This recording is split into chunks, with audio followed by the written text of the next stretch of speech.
Hello दोस्तों, welcome back. अक्सर आपने सुना होगा कि स्टॉक मार्केट में इन्वेस्ट करने वाले इन्वेस्टर में से 80% लोगों को लॉस ही झेलना पड़ता है, मगर किसी को भी इसका सही कारण नहीं पता होता है कि आखिर उनसे ऐसी कौन सी मिस्टेक हुई जिससे उनको लॉस झेलना पड़ा। इसलिए आज मैं आपको इन्वेस्टिंग के 3 सबसे इम्पोर्टेंट रूल्स के बारे में बताने वाला हूँ, जिन्हें हर बड़े इन्वेस्टर और स्टॉक मार्केट एक्सपर्ट फॉलो करते हैं। मैक्सिमम लोग शेयर मार्केट में बिना किसी स्ट्रेटजी के और बिना किसी नॉलेज के ही इन्वेस्टमेंट करना शुरू कर देते हैं, जिस कारण आखिरकार उनका पैसा डूब जाता है। और बिना किसी रूल को फॉलो किए हुए और बिना किसी स्ट्रेटजी के शेयर मार्केट में अपने पैसे लगाने को ही गैम्बलिंग कहते हैं, ना कि इन्वेस्टिंग। अगर आप शेयर मार्केट में एक सक्सेसफुल इन्वेस्टर बनना चाहते हो तो आपको सबसे पहले एक स्ट्रेटजी की जरूरत है, जिसमें आपको कुछ रूल्स को फॉलो करना पड़ता है। ऐसा करने से आप शेयर मार्केट में शुरू से ही प्रॉफिट बना सकेंगे और लॉन्ग टर्म में इसकी मदद से और ज्यादा अमीर बन सकेंगे।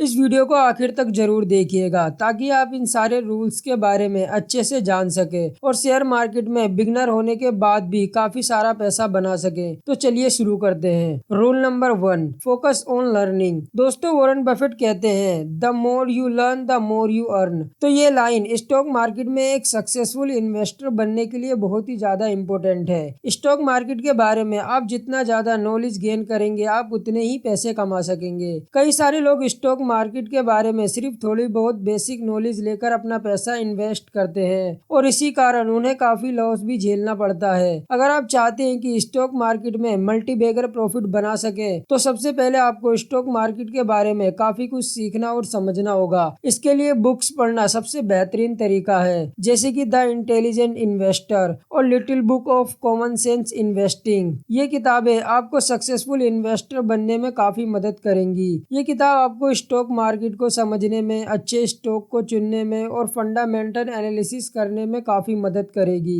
इसके साथ ही आपको मार्केट और करंट बिजनेस न्यूज के बारे में भी पढ़ते रहना चाहिए। आज सन 2024 में इंटरनेट पर कई सारी वेबसाइट, वीडियोस और पॉडकास्ट आपको मिल जाएंगी, जिसकी मदद से आप स्टॉक मार्केट के बारे में काफी कुछ सीख सकते हैं और अपनी नॉलेज को बढ़ा सकते हैं। हमेशा याद रखें कि नॉलेज एक ऐसा एसिड है जो कि सबसे कीमती होता है। Rule number 2, choose companies not stock. दोस्तों, नए लोग स्टॉक मार्केट में बहुत ही बड़ी गलती करते हैं और वो ये है कि स्टॉक को चुनते हैं, ना कि कंपनी को। अगर आप वॉरेन बफेट की इन्वेस्टिंग स्ट्रेटजी को थोड़ा बहुत भी जानते हो तो आपको ये पता होगा कि वॉरेन बफेट हमेशा इन्वेस्टिंग के लिए कंपनी को चुनते हैं, ना कि स्टॉक को, और यही चीज उन्हें दुनिया के बेहतरीन इन्वेस्टर में से एक बनाती है। शेयर मार्केट में हजारों कंपनी होने के बाद भी वॉरेन बफेट की 50% से ज्यादा इन्वेस्टमेंट सिर्फ 5 कंपनी में ही है। उन्हें भी कई सारे फंडामेंटल स्ट्रेटजी स्टॉक के बारे में पता है, लेकिन इसके बावजूद वे उन स्टॉक्स में इन्वेस्ट नहीं करते हैं क्योंकि उनको उनका बिजनेस पसंद नहीं आता है या फिर उनको वह कंपनी नहीं अच्छी लगती है। इसलिए अगर आपको कहीं से यह पता चलता है कि ये स्टॉक अच्छा परफॉर्म कर रहा है या फिर आपको कोई टिप देता है कि इस स्टॉक में पैसा लगा दो, इससे तुम अमीर बन सकते हो, और आप ब्लाइंड इस टिप को फॉलो करते रहते हो, तो ज्यादा चांसेस है कि आप लॉन्ग टर्म में प्रॉफिट नहीं बना सकेंगे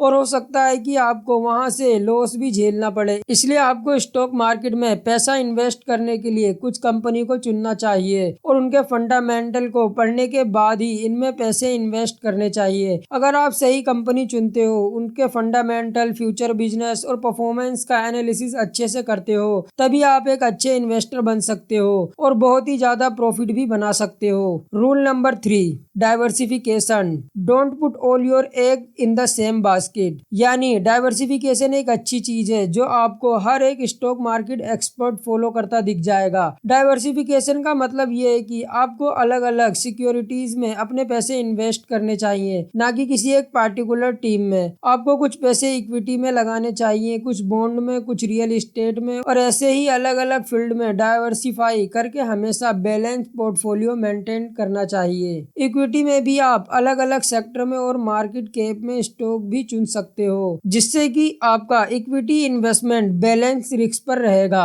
अगर आप ऐसा करते हो तो लॉस होने वाले रिस्क को काफी कम कर सकते हो और साथ ही अपने प्रॉफिट को बढ़ा सकते हो। हालांकि डाइवर्सिफिकेशन में हमेशा आपको ये ध्यान रखना चाहिए कि एक बिगिनर के लिए 3 फंड पोर्टफोलियो सबसे अच्छा माना जाता है, जिसमें आप अपने पैसों को 75% इक्विटी में, 15% बॉन्ड में एंड 10% रियल एस्टेट में इन्वेस्ट कर सकते हो। तो दोस्तों ये थी हमारी आज की वीडियो। आई होप आपको पसंद आई होगी, तो इसे एक लाइक करके और चैनल को सब्सक्राइब करना ना भूलें।